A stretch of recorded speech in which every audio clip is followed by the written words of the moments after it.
So as you notice, by the end of the song, I was closing my eyes and just totally enjoying it.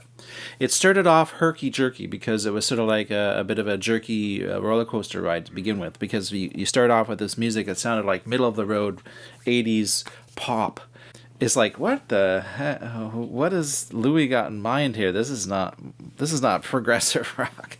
But then, of course, it moved into the rest of the music, and that was kind of like it was kind of a misleading intro. So yeah, even throughout the whole tune, to me, there was a '80s retro vibe because of all the chorusy guitar and everything. And but I'll tell you what I loved about it. At first, I wasn't really enjoying it so much. But I'm so open-minded. I'm ready to see what is it I need to learn about this. The point that I thought was, pop music is written simple because people, they want this, the record companies want a song to catch on immediately, so people hear it and they right off the first time, and they say, yeah, I love this song right from the first listen. Whereas this song is not meant to be enjoyed as a first listen, catch your ear kind of thing. It's more like, it's kind of a song that is going to be enjoyable with repeated listens. You have to get into it and grow and understand what the singers and the songwriters are making. So I loved all the jazz fusion. I noticed the Alan Holdsworth influence in the guitar player. The bass player is playing, my favorite way to play bass is two finger, kind of sort of almost a fretless style of playing bass, except it sounded fretted. But obviously the musicians are all very competent.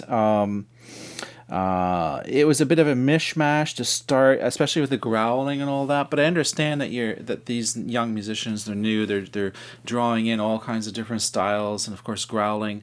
I didn't appreciate at first. Now I understand growling. I'm talking like a few years ago now, but I didn't understand growling at first. I thought it was just screaming, like anyone could just scream. But then there's a great video on YouTube where this guy is talking to people and saying, "Hey, can you do a growl or a scream?" And people try it, and you just destroy your throat if you just do it like you think it does on the first. You say, "Oh yeah, all you do is go," you're just going to destroy your throat. But there actually is an art to it. There's a technicality to it and a skill to it. So screaming and growling can actually, to do it all the time and not hurt yourself is quite a talent, and it's hard work. And therefore, to me, it's very a legitimate form of expression. It's a very legitimate form of singing. But I don't seek it out. I'm not a big growling fan. Even though I appreciate it, it's not something I seek out. So I'm glad that in this song it wasn't prominent. It wasn't the whole essence of the song. It wouldn't have suited it anyways. They had some beautiful chords going on. The guitarist is very jazz knowledge of guitar, and I'm actually like that myself. I know a lot of these kinds of chords. Okay, so the intro was like this. It was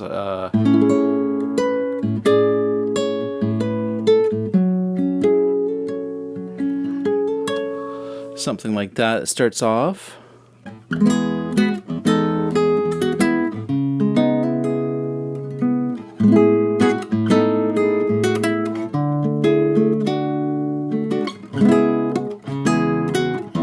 And so on. Anyways, there's lots to figure out there, and a nice little tune to dig into and learn some of those neat chords that they're doing. Very cool band. Very curious about the guitarist too now. I want to know his name.